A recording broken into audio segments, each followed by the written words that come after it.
Welcome back, everyone, to this evening's edition of Lehigh Valley Sports Scene. Dan Freemuth back with you on the Service Electric Network, and so very pleased to be joined now by a couple of track cyclists currently training and competing over at Valley Preferred Cycling Center. To my immediate right, it's Emy Savard from Canada, and far right-hand side, it's Kaio Lart from New Zealand. Thank you guys so much for joining us this evening. Thank you. Thank you. Let's start simply with this, because for both of you, it is your first time competing, training at Valley Preferred Cycling Center in Trexlertown. Emy, let's start with you. What has T-Town been like so far? Very nice. Yeah? Yes. Training, learning, friends, everything is very, very nice. Good experience so far. Same for you, Kaio, we hope? Yeah, I mean, it's been wicked being here. Okay. It's kind of something you grow up kind of dreaming about, being a track cyclist. And to actually kind of get to do it yourself is pretty awesome. You know, like Emy said, get to make some new friends, awesome racing, and just generally a great atmosphere around here. Let's talk about some of the friendships formed at Valley Preferred Cycling Center. And Kaio, we'll start with you. You know, you see fellow cyclists through the years training and competing here. Now you have the chance to do it side by side. And some of these people are folks you didn't even know 5 weeks ago, and now you very quickly become fast friends. Yeah, I mean, we were staying in the Kutztown University, and we've had a couple of roommates join the kind of 4 Kiwi boys that I came with. And, you know, now we're best mates. We're planning some trips to do together in the future.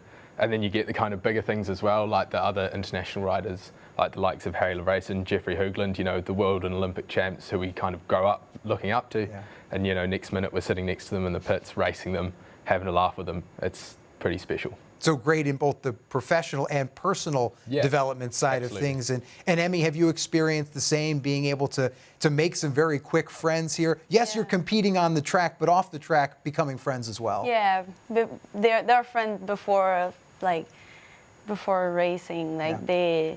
We were living together. We go to the grocery together. Everything. We're not competitors. We are more like friend than anything else. Yeah. And these are friendships formed here that will ultimately last a lifetime in this small but tight-knit community that is the track cycling world. Let's talk about on the track, specifically here at T-Town. And Emy, we'll begin with you. How has the racing part of it been so far? How do you feel your racing has been at T-Town, you know, over the last few weeks? That was amazing. I mean, I came here for learning because it's my first real season of racing. So I came here in mind that the level is very high. Do you feel that learning part has been a success for you professionally so far? You mentioned, you know, this is your first competitive season of racing, so kind of trying to take it all in. Do you feel that's been a success so far for you? Yes, because training is good. Mm-hmm. When you're by yourself, it's good. Yeah. When you're training with someone, it's good too.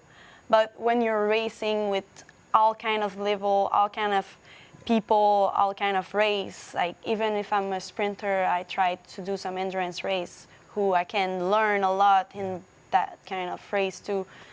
Yes, that here it's perfect for that. So pretty eye-opening in terms of, you know, what goes into this experience and being able to try a few different things. And Kaio, we were talking before we came out on set, it's been similar for you.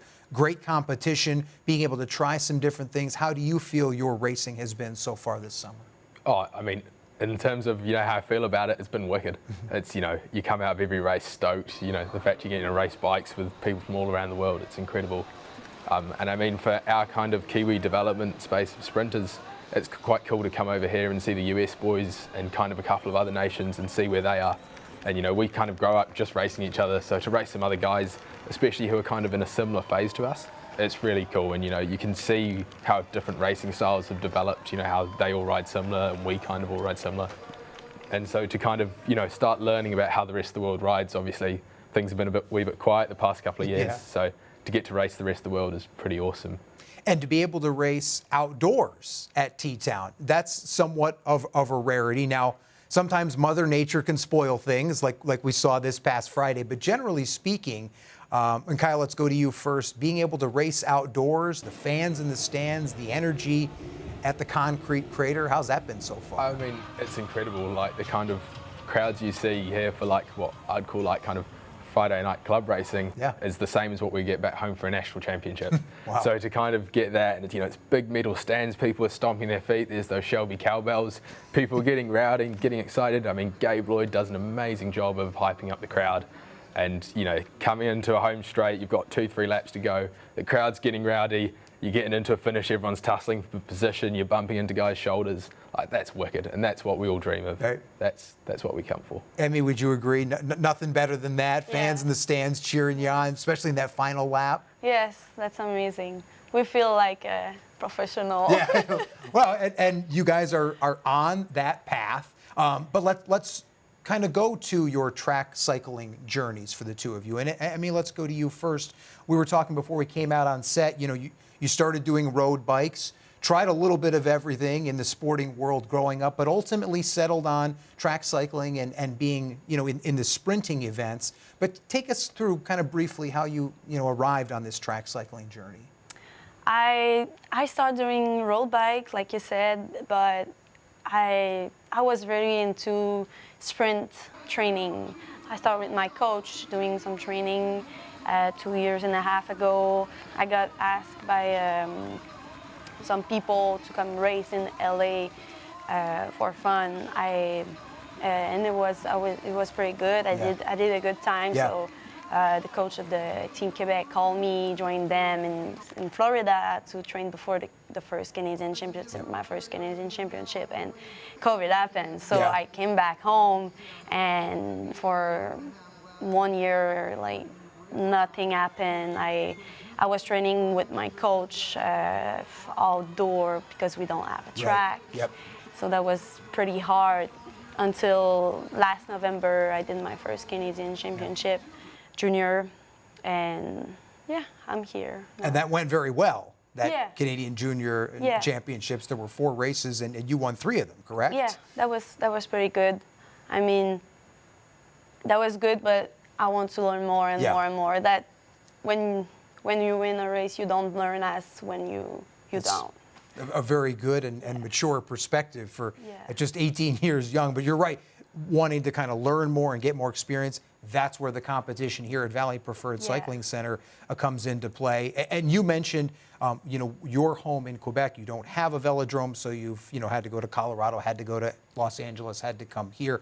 Kaio, for you, it's a completely different story because I don't want to say velodromes are a dime a dozen in New Zealand, but they're far more plentiful there and in your neck of the woods. So kind of take us through, briefly your track cycling journey so far. Yeah, so I guess as most Kiwi kids grow up, Dad pushes me into every sport in the back of the school newsletter. Eventually, cycling was the one that stuck.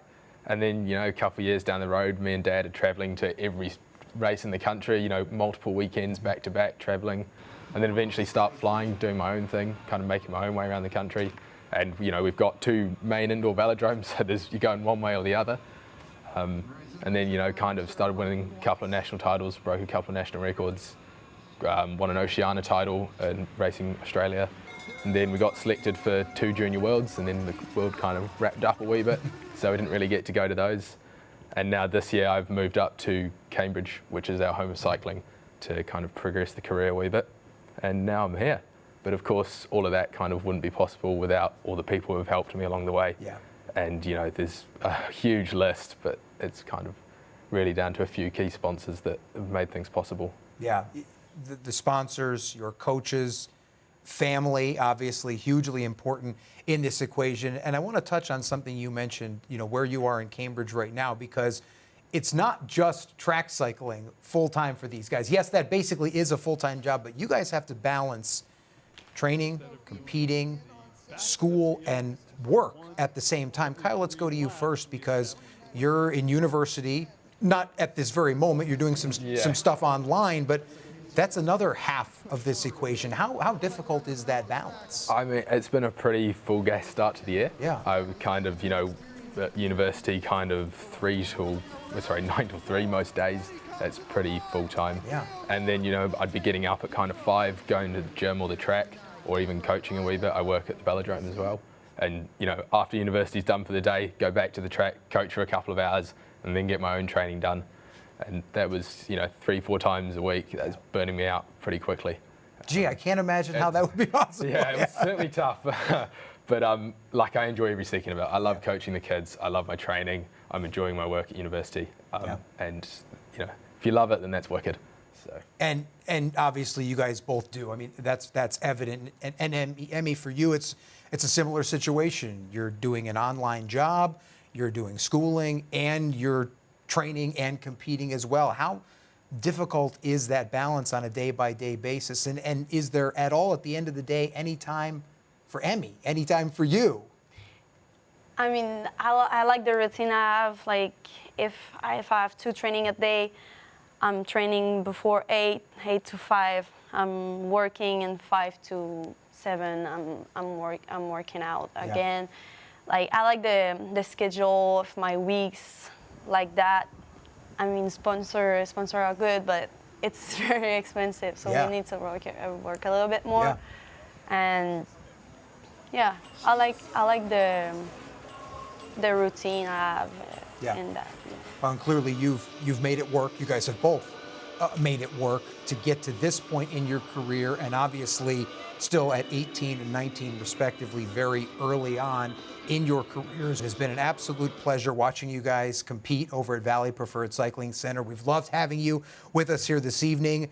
Thank you so much for sharing a little bit of your backstory, and best of luck as the summer season rolls along. Thank you so much. Thank you so much. Thank you for having us. Emy Savard and Kaio Lart, both currently training and competing over at Valley Preferred Cycling Center. Of course, the racing continues all summer long, and our coverage here on the Service Electric Network, of course, continues all summer long as well. For our online schedule, or our live schedule, you can get that online anytime, remember, at senetwork.tv. We're back to put a wrap on this evening's edition of Lehigh Valley Sports Scene right after this.